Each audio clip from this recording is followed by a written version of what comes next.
It's a story you hear all the time. Married nearly 10 years, thinking everything was solid, only to find out later how wrong you were. That's how I felt.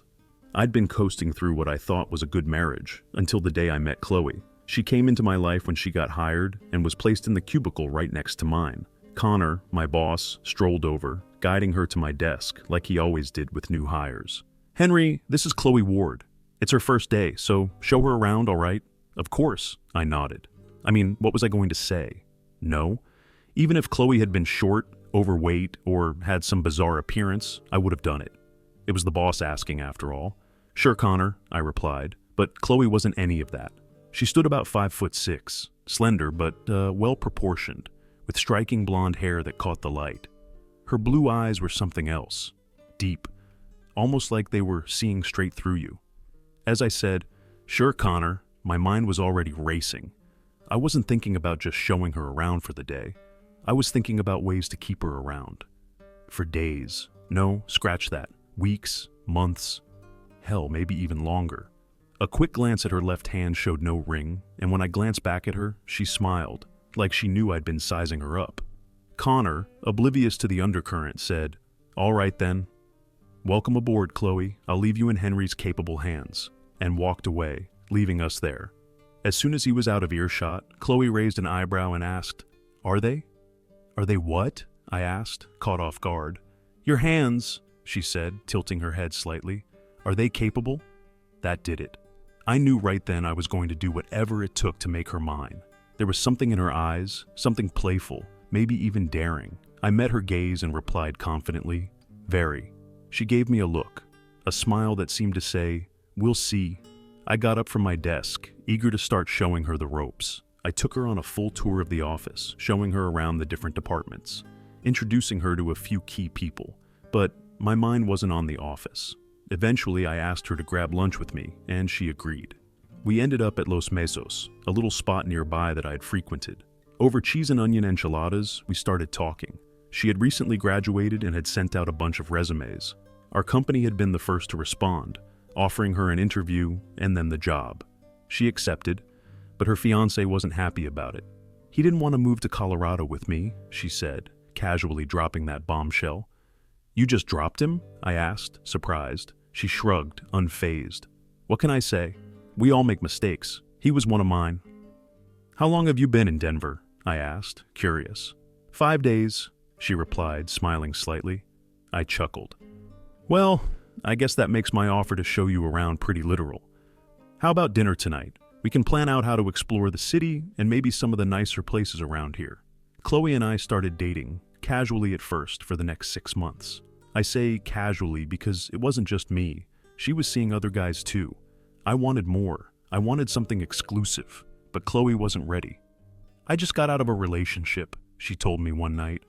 "I'm not ready to tie myself down again. Not yet." I understood, or at least I pretended to. We slept together on our 6th date, and even now, I sometimes wish we hadn't. Not because it wasn't great. It was more than great. Chloe was amazing in bed, but that was the problem. If she was like that with me, what was she like with the other guys she was seeing? The thought gnawed at me. We never talked about it, but it seemed obvious. If she was doing that with me, she was probably doing it with them too. It ate at me, more than I'd expected. I started to pull away, gradually at first.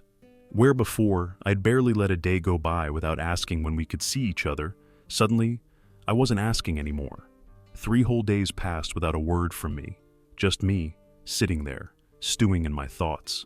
On Thursday morning, she stuck her head into my cubicle and asked, "Are we still on for Joan's party tomorrow?" I looked up from my desk and said, "Oh yeah, Joan's party. Sure, we're still on." She gave me a puzzled look before turning and heading back to her cubicle. Joan's party that evening was fun for the most part. I enjoyed myself, except for the moments when I caught Chloe chatting with other guys. Every time my mind would spiral, wondering if any of them were guys she had dated. Worse, I couldn't stop thinking if she had taken them to bed like she had with me.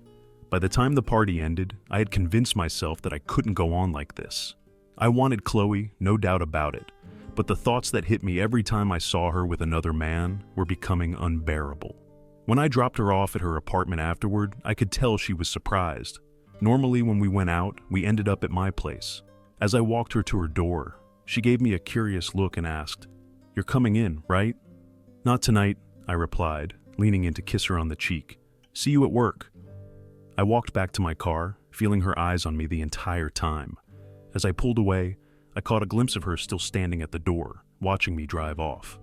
The following week, I saw Chloe at work daily. We shared a couple of coffee breaks and even had lunch once or twice, but I didn't ask her when we'd see each other outside of work again. That Friday, as I was leaving, she called out to me, but I just waved and said, "Have a nice weekend."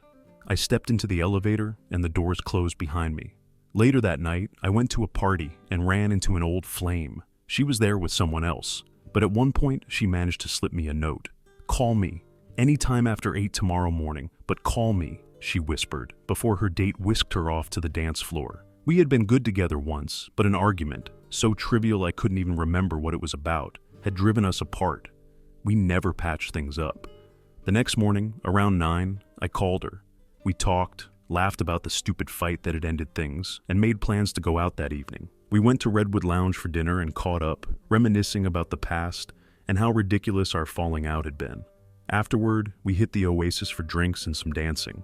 As we moved on the dance floor, I realized that while she wasn't Chloe, she felt good in my arms.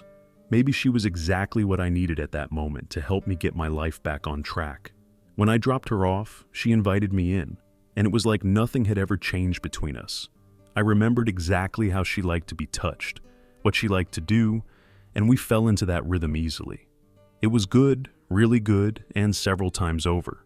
By the time we drifted off to sleep, I felt like we'd never been apart. The harsh reality hit me the next morning. As we were lounging around, I casually asked when we could see each other again. Her response caught me off guard. "You can't, lover. I'm getting married next Saturday.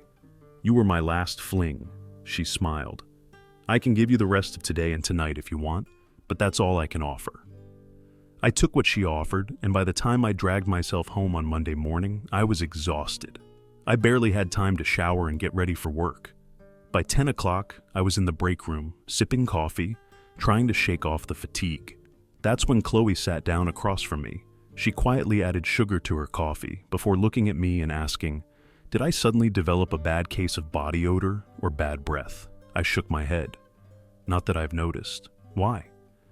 "You don't seem interested in me anymore. I was wondering why." I sighed and met her eyes. "Simple. Your lack of interest in me finally convinced me that I need to move on." "What makes you think I'm not interested?" "Let's just say it's not the kind of interest I'm looking for." She frowned. "Can you explain that?" "I'm not interested in being one of many, Chloe. I'm not interested in being told, 'Sorry, I've got a date that night, maybe another time.' And honestly, I'm not interested in possibly sharing whatever your other dates might have shared with you." She winced. "That's cold, Henry." "That hurts." I shrugged. "You asked, and I told you." I drained the rest of my coffee, stood up, and walked back to work. I wasn't expecting to see Chloe sitting on the tailgate of my truck when I got off work. As I walked up, she looked at me and said, "Can we talk?" "Over coffee or a drink?" I asked, trying to lighten the mood. "No, right here is fine." Her expression was serious. "You hurt me, Henry. That comment about sharing what my other dates may have shared with me, it wasn't fair. If you're worried about something like that, I can assure you, it didn't come from me." "You're that confident about the protection you used?" I replied, my tone sharp. "There wasn't any need for protection, Henry." I frowned.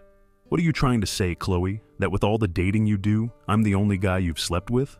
"That's exactly what I'm saying. I'm not promiscuous, Henry. If you're worried about something, you didn't get it from me. Maybe you should think about that woman you were with on Saturday night. I was there, at the Oasis. I saw you." "What's going on, Chloe? What's this really about?" She sighed, looking frustrated. "I need to clear the air between us. This morning, you said I wasn't interested in you, but that's not true. The reason I asked if you'd lost interest is because I was afraid you had. You've been pulling away for weeks, and then I saw you with her, dancing so close, and it woke me up." "A wake-up call? What do you mean by that?" "When I saw you with her, I realized I could lose you." I shook my head. "Lose me? You never really wanted me in the first place. You've been dating other people, turning me down when I asked you out. How could you lose me when you've never really tried to keep me?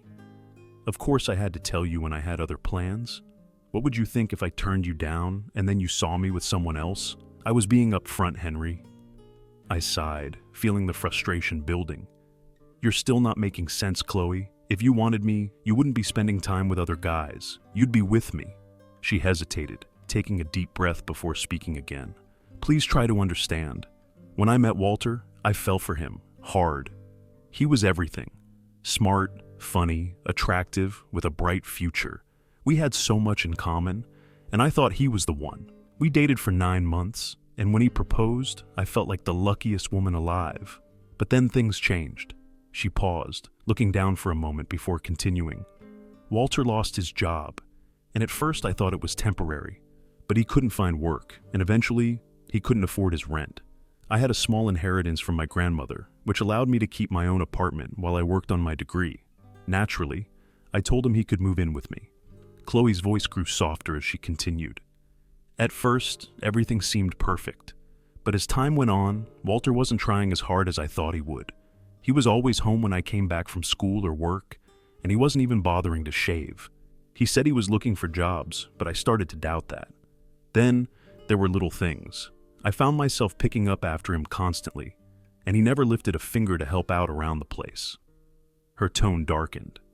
And then I started noticing that money was disappearing from my purse. At first, I thought I'd miscounted or made a mistake, but one day, I withdrew $200 from the bank. I knew exactly how much I had. 9 20s, a 10, and 2 5s. The next day, when I went to pay for lunch, the 10 and one of the 5s were gone. $35, just like that. There was only one person besides me who had access to my purse. Chloe's expression hardened. I confronted him about it, and he just shrugged it off like it was nothing. Told me he was sure I wouldn't mind, since it was only $35. To make a long story short, I was relieved when Walter refused to move to Colorado with me. You've got to remember, Henry, Walter was everything to me back then. My dream guy, the perfect fit, my Prince Charming. But in reality, my prince turned out to be more of a toad. After that, I swore I'd be more careful next time around. By the time we'd been on 6 dates, I felt pretty confident you were the one, Henry. At least mostly sure. But don't forget, I'd been just as certain with Walter, and look where that led me. I trusted you enough to make love with you, but I was still nervous, still hesitant. I figured it wouldn't hurt to date a few others, just to be sure I was making the right decision this time. The truth is, I took you for granted. You clearly wanted me, and we were intimate, so I just assumed you'd always be there, waiting for me to figure things out. But then you stopped talking to me, stopped asking me out, and then I saw you with another woman, and suddenly I realized I might be losing you. So, what are you saying, Chloe? I'm saying I don't want to lose you, Henry. 3 months later, we were married. We both agreed early on that we didn't want kids, so to make things simpler, I decided to get a vasectomy. With no children in the picture, Chloe and I were able to focus completely on each other and our careers. For 8 years, the marriage ran smoothly, with only the usual bumps that every couple experiences. Then, about 2 weeks after our 8th anniversary, my brother Sean approached me with an offer to join him in a new startup. Chloe and I discussed it thoroughly, and we agreed that it had real potential. With her salary and our savings, we figured we could manage until the business took off. So, I jumped in. After a year of hard work, the company finally caught on and took off. But getting to that point wasn't easy. It meant long hours, late nights, and sometimes working weekends. All that extra effort started to wear on my home life. Chloe grew irritable, complaining about how little attention I was giving her, and our love life took a hit. What used to be 3 or 4 nights a week turned into 2, and sometimes only once. It wasn't for lack of desire on my part. I was just too exhausted by the time I got home. I kept reassuring her that it would get better. I'm doing this for our future, Chloe, I'd say. I know, Henry, but I'm still young and I have needs that you're supposed to be taking care of. Eventually, the hard work paid off, and the business really took off. The late nights became less frequent, only happening when there was an emergency. Things at home mellowed out too. Chloe and I were back to making love 3 or 4 times a week, just like before. 3 weeks before our 10th anniversary, I was sitting at my desk when an email came in from an address I didn't recognize, Truth Leaker, at some random domain. I clicked it open, and in a few short lines, my entire world flipped upside down. Did you know that while you've been busting your ass, your wife's been giving hers away? Tuesdays and Thursdays, noon to 2, West Side Motel on 15th Street. Check it out.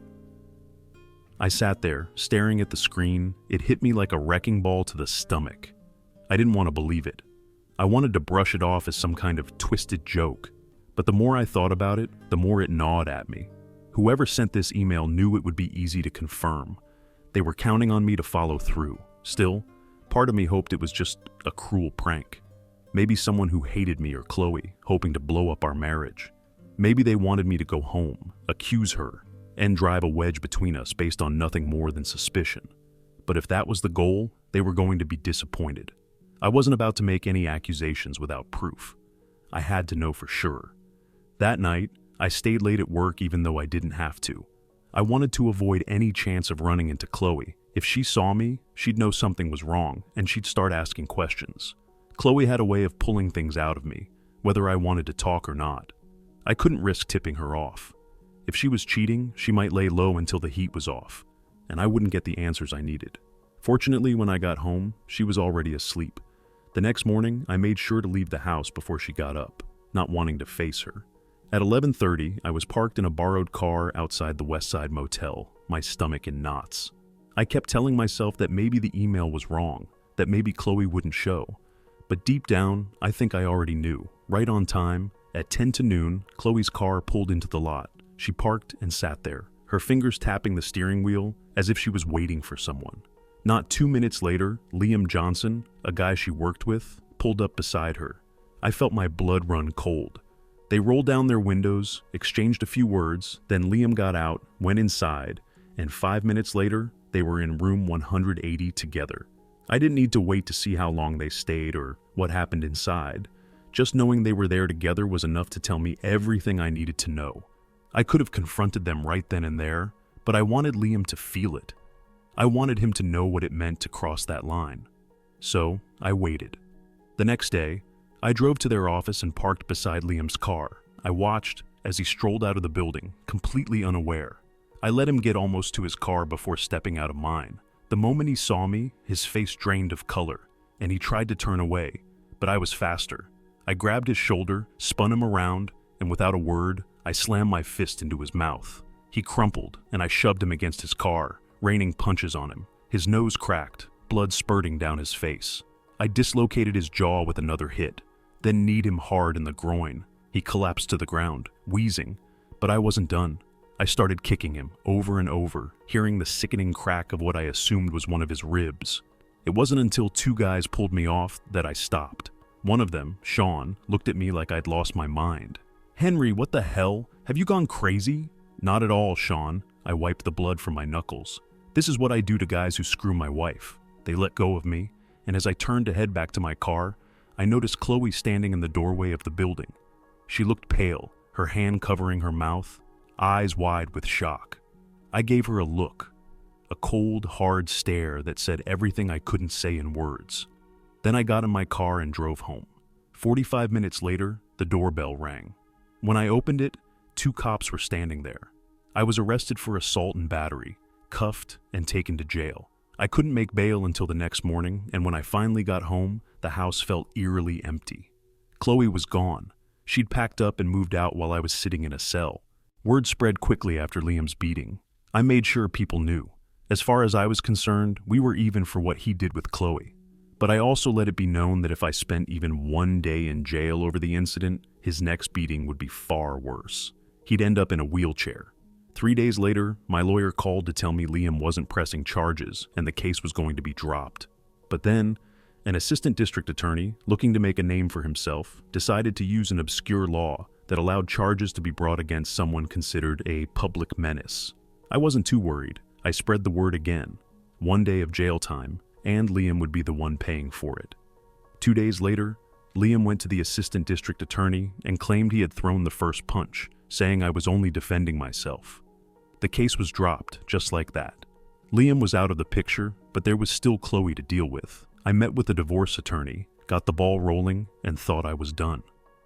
2 weeks after things were settled with Liam, Chloe called. She wanted to know if it was safe for her to come talk to me. I told her straight up that she had nothing I needed or wanted to hear. All I wanted from her was for her to sign the divorce papers when they were ready. "Henry, I need to get it off my chest, she said, her voice soft. Please, it won't take more than 15 or 20 minutes. I didn't want to do it. Honestly, I had no interest in hearing her excuses, but eventually I agreed. I told her she could come over after work on Wednesday, but Sean and Reverend Roberts would be there as witnesses. Is that really necessary, Henry? As far as I'm concerned, yes. You stabbed me in the back once, and I'm not giving you a second shot. I need someone to have my back. Please, just you and me? No dice, Chloe. We do it my way, or we don't do it at all. That Wednesday evening, I was sitting at the kitchen table with my brother Sean and Reverend Roberts when Chloe arrived. I pointed to a chair and told her to get on with it. She glanced nervously from me to Sean and then to Reverend Roberts before starting. You mentioned divorce papers. Is there any way we can avoid that? I love you, Henry. You know I do. I messed up, big time, and I know it. But I don't want to lose you. I didn't answer her question. I just stared at her for a moment before asking, Why, Chloe? Why did you do it? She hesitated, then looked down. I didn't plan for it to happen, Henry. It just did. You were working so late all the time, and I knew you wouldn't be home. So I started going out for drinks with coworkers after work. A few weeks in, I loosened up enough to start complaining about how your long hours were affecting our marriage, especially our sex life. That's when Liam started telling me that it wasn't normal for a guy your age to cut back on sex, even if you were tired. He hinted that maybe you were getting it from someone else. Some of the other women backed him up, saying the same thing. She paused, taking a deep breath. After a few drinks, it wasn't hard for them to get me to believe it. I even called you a couple of times at work, and when you didn't answer, I assumed the worst. I thought you were with someone else. When I'd try to get you to make love to me and you said no, it all just fit together in my mind. So, one night, I had too much to drink, and before I knew it, Liam had me in the back seat of his car. I knew it was wrong and I tried, half-heartedly, to stop him. But I'd been without sex for so long, I didn't fight that hard. Eventually, I just gave in. She looked up at me, waiting for a reaction, but I stayed silent, just watching her. I could see the regret in her eyes, but I wasn't about to make this easier for her. After a moment, she looked away and continued. After that first time, it just got easier. I kept telling myself that if you were cheating, then I had the right to do it too. It became my way of justifying it to myself. But one night, some friends of ours saw me getting out of Liam's car, straightening my clothes. Emma pulled me aside and asked me what the hell I was doing. I told her that you were cheating on me, and I was just getting even. She laughed and told me to get real, that you'd never cheat on me. She said you'd no sooner cheat than rob a bank. Chloe's voice cracked as she went on. I couldn't shake what Emma said, so I started to watch you. That's when I realized how badly I'd messed up. I was wrong, Henry, about everything. She glanced at Reverend Roberts, then back at me. I know I don't deserve your forgiveness, but I wanted to explain. I'm so sorry, Henry. I was wrong about you. I let people put ideas in my head, and I didn't even give you the benefit of the doubt. I kept my expression unreadable, staring at her as she finished. I could see she was waiting for something, anything from me, but I didn't give her the satisfaction. I tried to end things with Liam, Henry. I really did, but I couldn't. I don't know how to explain it properly. It wasn't even that Liam was good in bed, because he wasn't. It was the thrill of it, the sneaking around, the danger of getting caught. It was addicting. I guess I became hooked on the excitement of cheating, like a junkie needing a fix. You were still working late, and I wanted sex, so I convinced myself I'd keep seeing Liam until your work schedule calmed down. Chloe, I haven't worked late in months, I said flatly, letting the weight of my words hang between us. She winced. I know, Henry. I know that now, but by then it had gone too far. Even when we started making love again regularly, the rush of cheating still pulled me back to him. I rationalized it, told myself you'd never find out, and as long as I gave you all the love and attention you needed, it didn't matter. I loved you, Henry. I still do. It was only sex with Liam, I swear. Please, can't we work through this? You know I love you. Her eyes pleaded with me, searching for any sign of forgiveness, but I felt nothing but cold anger inside. Sorry, Chloe, I said, my voice hard and unyielding. You should have known better. You knew exactly how I'd take something like this. Your whole argument about it being just sex with Liam doesn't matter to me. You betrayed me, betrayed everything we built together. You threw what we had into the gutter just for a few cheap thrills with him. Her eyes welled up, but I didn't care. I pushed on. Did you ever stop to think about what I wanted, how I felt? Do you think I didn't want sex just as much as you did? I was working late to secure our future. I was sacrificing. And you didn't give me a second thought while you were sneaking off to bed down with Liam? You're tainted now, Chloe. I could never bring myself to touch you again. You've become unclean. I saw the words hit her, saw her face twist in pain, but I didn't stop. I wanted her to feel it. And you justified it by thinking I'd never know, right? Well, I do know. And the fact that you were willing to do this to me, to us, makes me sick. I can't forgive you for that, and I won't. You and I, we're done. We were done the moment I saw you pull into that parking lot at the west side. Her lips quivered. How did you find out? I was so careful. I explained about the email, the anonymous message that had led me to the motel. As I told her, I watched her face harden, saw something shift behind her eyes. She pressed her lips together tightly. No chance, Henry. No chance for us at all. None. I watched her as a single tear slipped down her cheek. She stood there, looking at me for a moment, as if hoping I'd change my mind. When I didn't, she silently turned and left the house, closing the door behind her. That was the last time I saw her. Even though she walked out that night, there was no divorce. We're still technically married, but only because I don't see the point in spending money on legal fees when it doesn't matter anymore. If I ever meet someone else, someone I'd want to get serious with, maybe I'll file for divorce then. As for Chloe, she won't be pursuing a divorce anytime soon. She won't even have the chance. After leaving that night, she went straight to find Liam. He was at the bar where they used to meet after work. The witnesses say she walked up to him, stared him dead in the eyes, and said, "You just couldn't leave well enough alone, could you? You had to ruin my marriage, cost me the man I love. Well, go to hell, Liam." Then, without hesitation, she pulled a gun from her purse and shot him. She emptied the entire revolver, 6 shots, into his chest. He was already dead when he hit the floor, but that didn't stop her. She fired 2 more shots into his lifeless body, then spit on him. Afterward, she calmly walked over to a booth and sat down, waiting for the police to arrive. It wasn't until the investigation that the full story came out. Chloe had gotten pregnant by Liam. She had told him she was planning to have an abortion and end things with him for good. Liam didn't want that. He wanted the baby, and he wanted her to marry him. But Chloe had told him the truth.